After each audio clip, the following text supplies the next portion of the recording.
You're watching Bermuda Tonight. It's Thursday, May the 16th. I'm Jasmine Patterson. Thanks for joining us. The island has now a functioning mechanism that will compensate consumers in the event their financial institution goes belly up. The Bermuda Deposit Insurance Corporation was unveiled today as the insurance policy that will benefit consumers in keeping with other countries. Speaking at a news conference today, the Finance Minister, Curtis Dickinson, said before the Deposit Insurance Act was passed into law, the island had no such protections for consumers. Deposit insurance is a guarantee to eligible depositors in a local financial institution that they will be compensated up to a maximum specified amount should that institution fail, thereby providing them with some protection against losing all of their money deposited. Unlike many other jurisdictions that have consumer protections in place against such a failure, Bermuda did not prior to the establishment of the Deposit Insurance Act of 2011.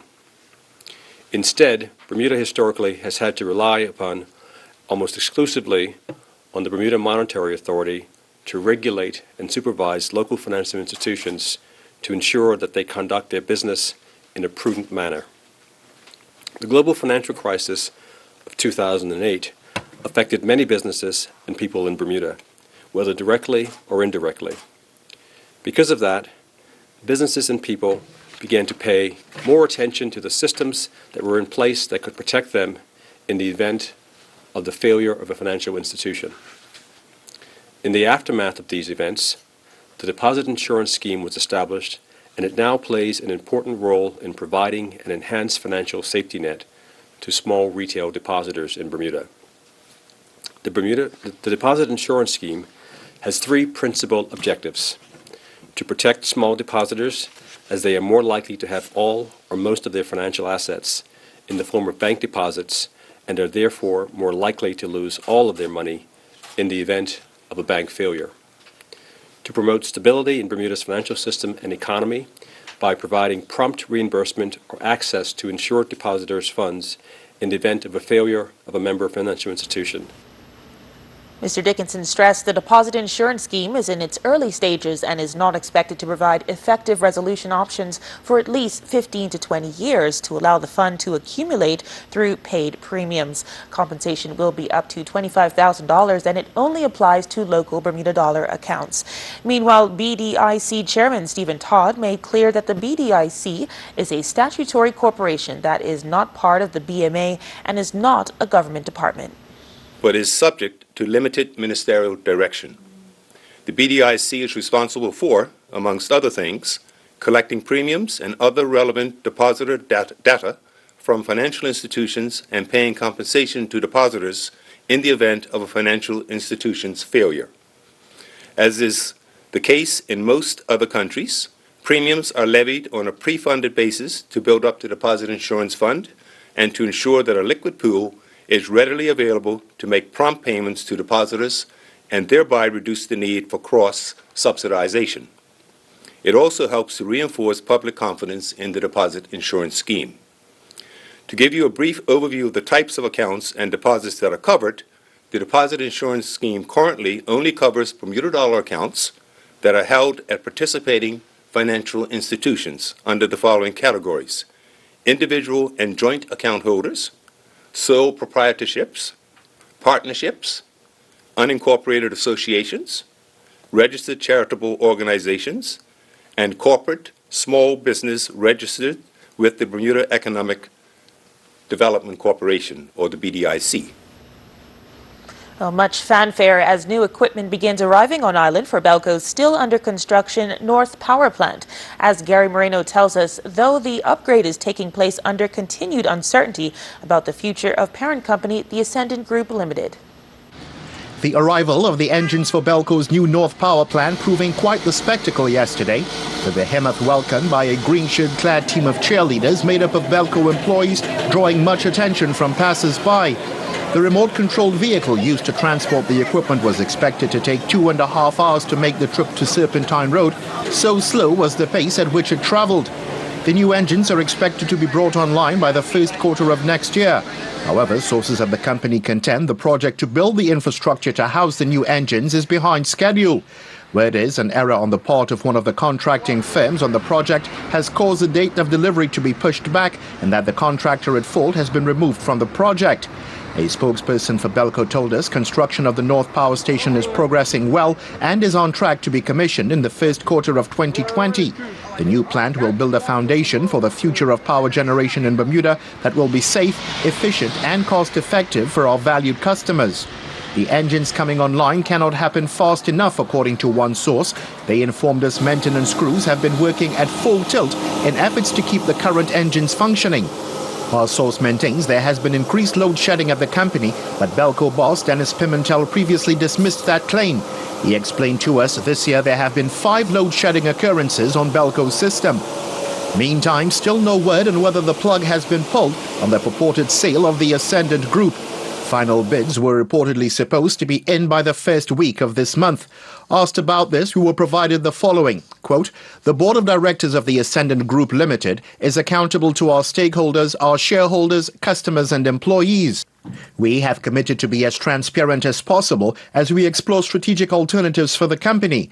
And in April 2019, the Board of Directors announced it had invited a select group of globally respected firms to submit proposals for the purchase of the company. The board has committed to continue to be transparent as this process continues and will ensure that any proposals will fully consider the interests of the company's customers, employees, shareholders and the community."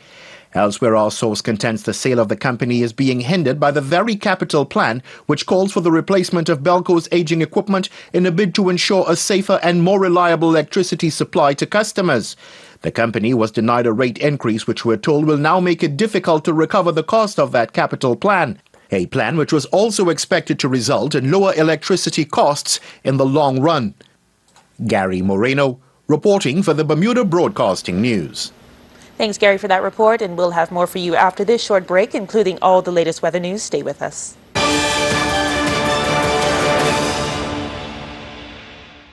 You can count on us. Sweet mangoes, hot price, 5 for $5. Fresh certified Angus beef top round steak, $6.99 per pound. King's Hawaiian sweet hamburger or hot dog rolls, 8-pack, hot price, $5.49. Kraft barbecue sauces, 18-ounce bottle, only $2.39. Kraft shredded cheeses, 8-ounce bag, hot price, $3.49.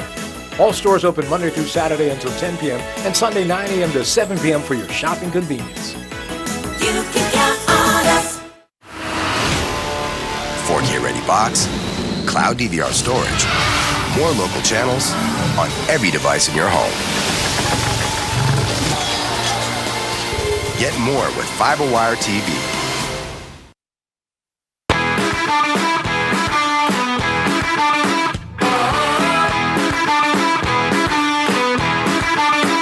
Every home tells a story. Your story is all yours. Big kid, too cool.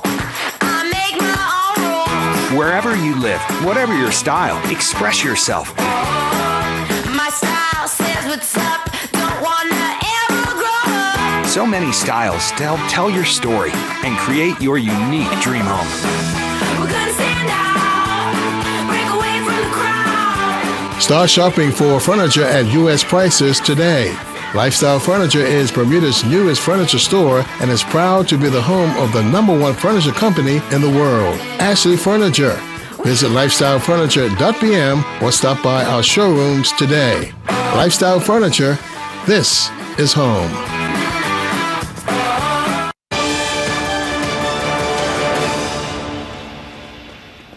131 students walked across the stage to receive their degrees at the Bermuda College's annual commencement ceremony. Maya Palacio has the story. Black gowns, bright minds, and big smiles. Bermuda College had their commencement ceremony today for the class of 2019, and the commencement speaker was Senior Magistrate Juan P. Wolf. Today is not your final destination. You still have some work to do. The Bermuda College has equipped you with a catapult from which you can do amazing and exceptional deeds for yourself and for your community. Student Representative Demetria Packwood graduated with a 3.7 GPA and 2 associate degrees. In her speech, she reminded her classmates about the success that comes with failure. If you plan to do something great, you need to become acquainted with failure. As you begin this next phase of your life, know that you may fail. You might take multiple L's. The only difference between those who have succeeded and those who didn't is the amount of times people were willing to keep trying. I was really proud to see a lot of people graduate with merit or distinction because I do believe that we should try to get the highest grades possible. Interim Minister of Education Jamal Simmons gave credit to Minister Diallo Bain for the increase in financial aid that allowed more students to graduate today. We now have a third of this graduating class a direct result of funding increases we made last year. Supported by family and friends, eager graduates stood ready to make their mark on the world, including Jashay Butler, who encourages fellow Bermudians to attend the college. I would say lose the stigma. The college is a great place to come and start your education. I feel like now I'm ready to go abroad to university and start my education. This is one degree and many more to come. This is Maya Palacio reporting for the Bermuda Broadcasting News at the 2019 graduation ceremony at the Bermuda College. And thanks, Maya. Congratulations to all of those graduates. Over $1 million, that's the estimated cost for addressing the root causes of mold at the T.N. Tatum Middle School building in Warwick. Premier David Burt says the long-standing issue should have been taken care of well before the PLP government inherited the problem. Issues of which have arisen at T.N. Tatum should never have arisen. The government, the former government, had reports in 2013 and 2017 that said that major structural work needed to take place in order to treat the sources of mold. There was roof replacement, which was needed. There were other plumbing replacements, which was needed to stop the water that was leaking and causing these mold issues in the first place. What was done were cosmetic changes. Clearing of the mold, replacing of the wall, and not dealing with the source of the problem. So when we came into office, anyone would have assumed that the recommendations that were given were followed. So when these issues started reoccurring, we said, oh, this is a cosmetic issue because the root issue has been dealt with. We then found out that the root issue was actually not dealt with. We now have an estimate that is going to cost a significant amount of money in order to deal with the roof, to deal with the rotting, and to fix it once and for all so the problems do not reoccur.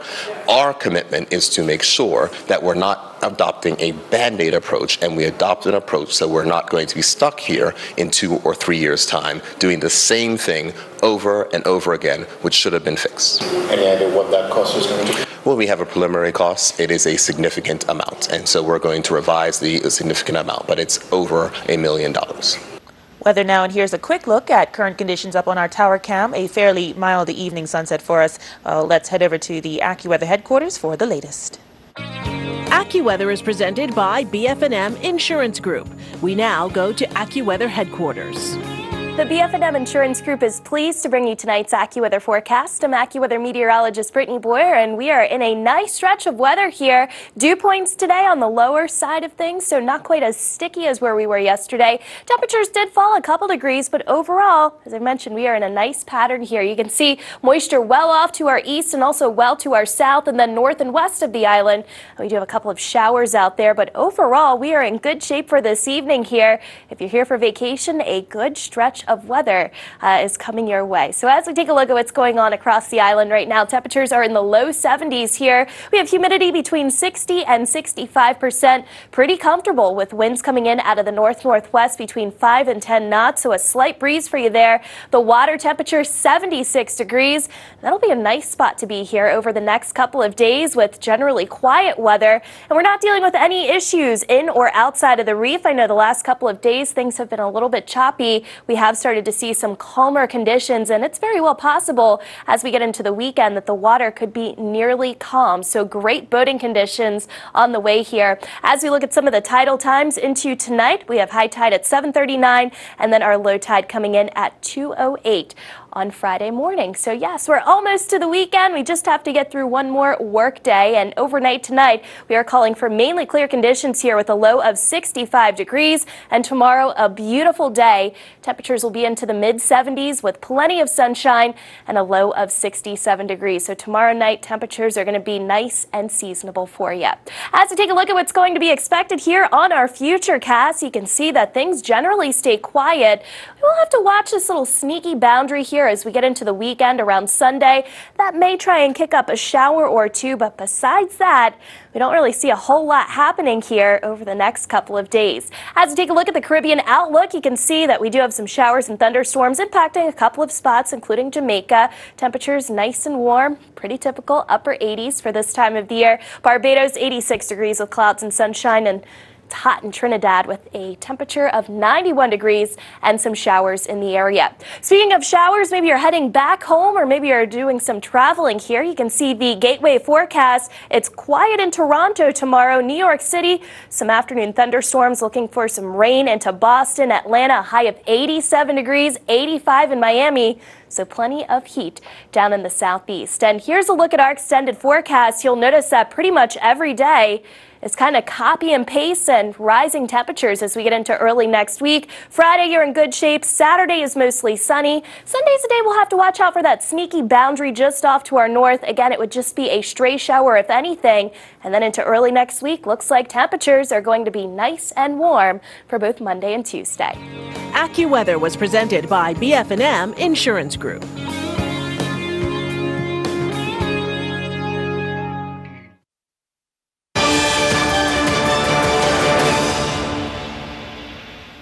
Thanks for staying with us.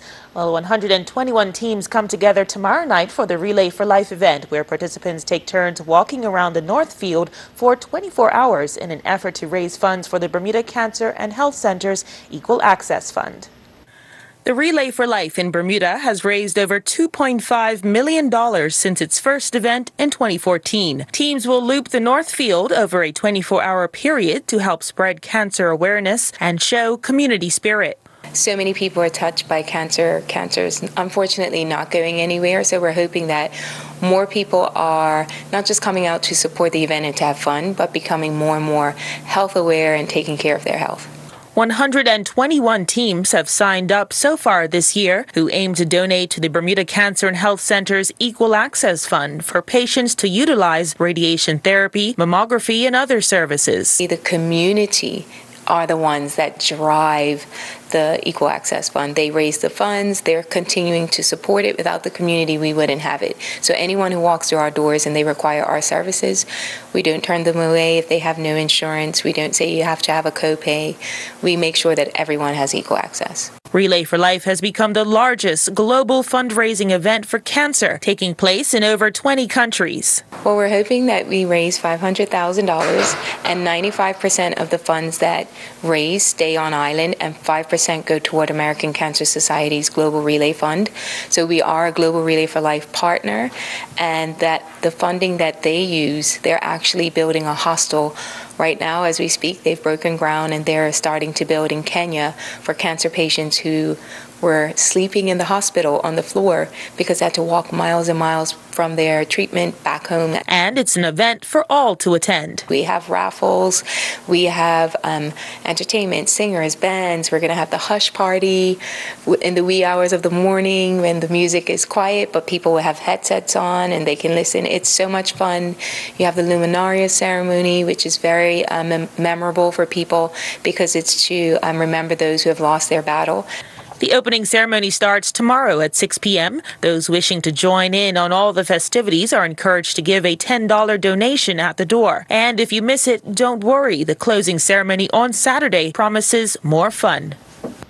Bermuda will be removed from the EU list of non-cooperative tax jurisdictions tomorrow and take up a spot on the so-called grey list. The EU still has concerns over the island's legislative framework for collective investments funds, an issue the government has said it would remedy by year's end.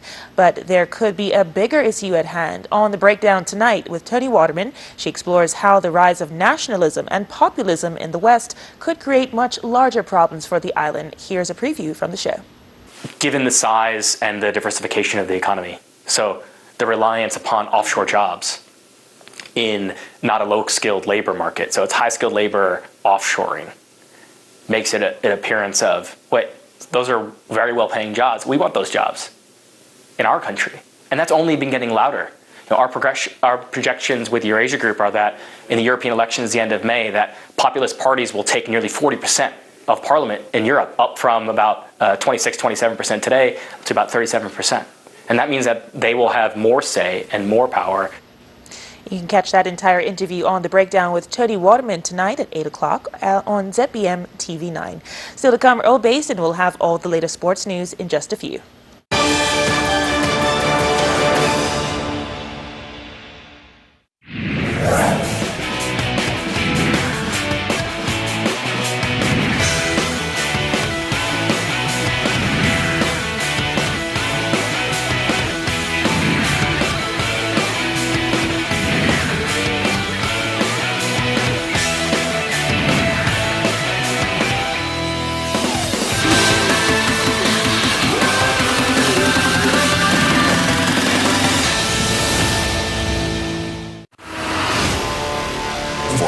box, cloud DVR storage, more local channels on every device in your home. Get more with FiberWire TV.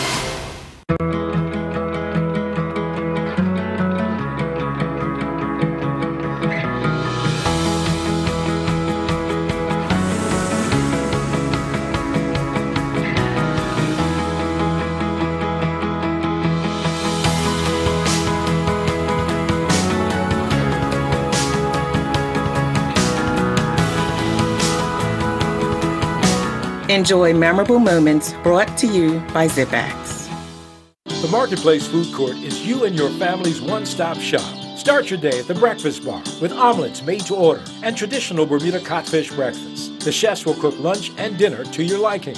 Along with the salad bar, sandwich bar, sushi bar, and fruit bar, the Marketplace Food Court is your kitchen away from home. Every day is hassle-free with nutritious meals from the Marketplace Food Court. Visit us 7 days a week. Homemade cooking, quality service, all at prices you can count on.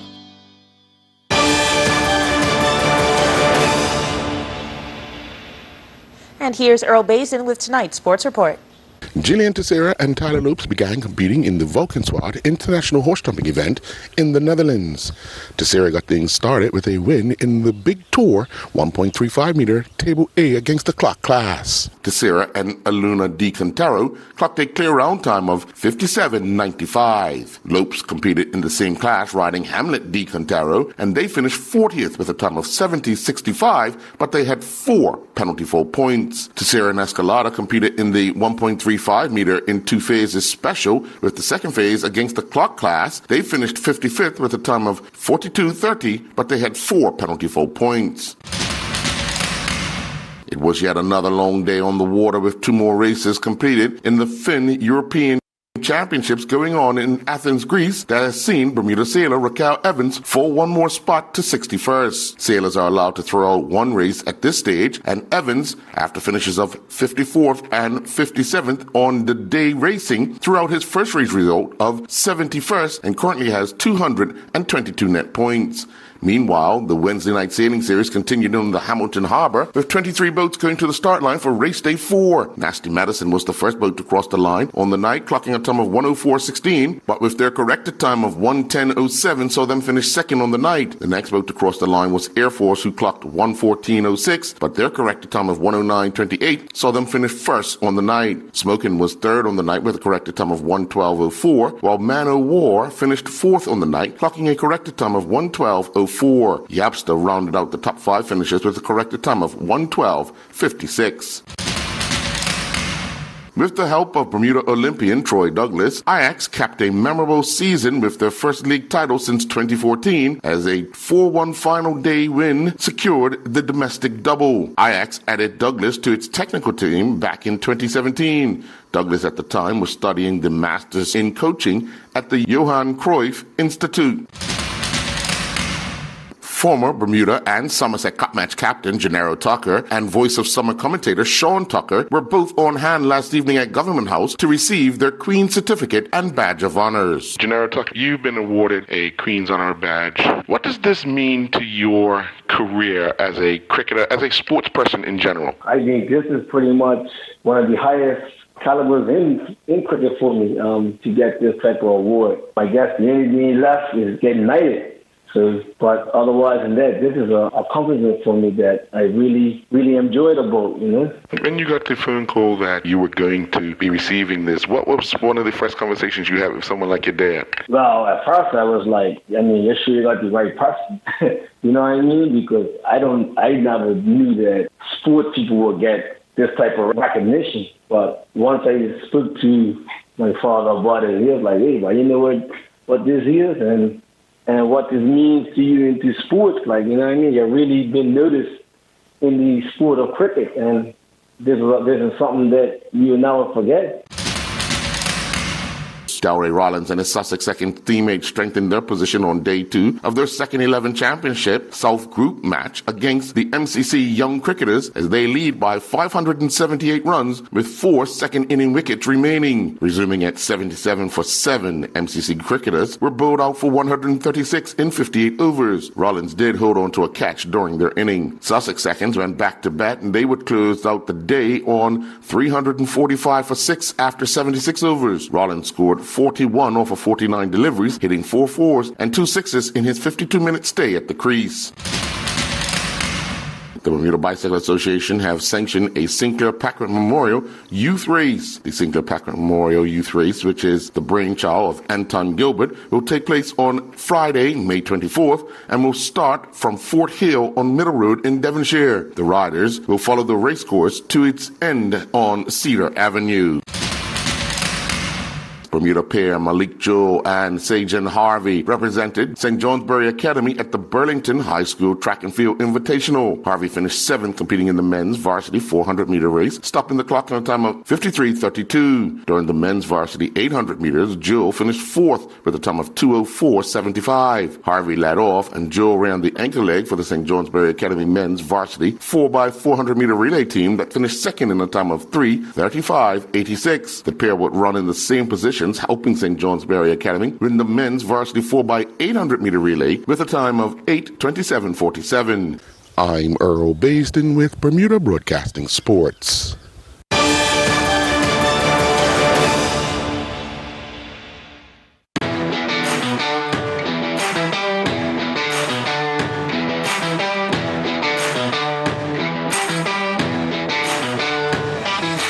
I was deserving of based on the fact that I had put in a number of years, as we all know, and I finished 2nd in the race 8 times, and I had some trials and tribulations within the race itself, but enjoyed a very successful career. I would say from a junior level right on through. It means everything because like I said, I competed through a junior level, Carifta level, was successful, went to high school in the States where, I was the state champion of Andrew College, post-collegiate, I experienced a lot of success, on many, many levels. But however, in Bermuda, it's as a distance runner, this is the marquee event. So, to be able to put my name amongst, some of the other former, winners, it is a great feeling. Distance running and particularly this race here, it's about preparation and it's about dedication. And, I know this generation, I don't want to sound old, but I know this generation is looking for the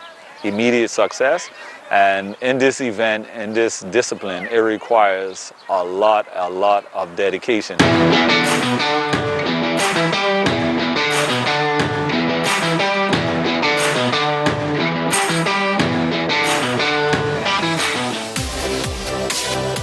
I'm Tony Waterman. Coming up on The Breakdown this week, Bermuda is set to be removed from the EU's list of non-cooperative tax jurisdictions, but it's not exactly in the clear. And one expert I spoke to said the EU list could just be the tip of the iceberg.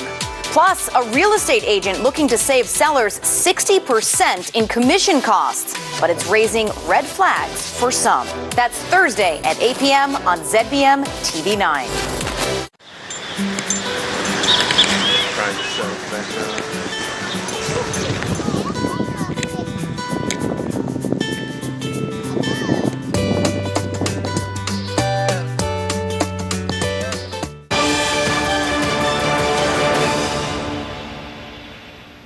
And thank you all for joining us. I'm Jasmine Patterson. Have a great night.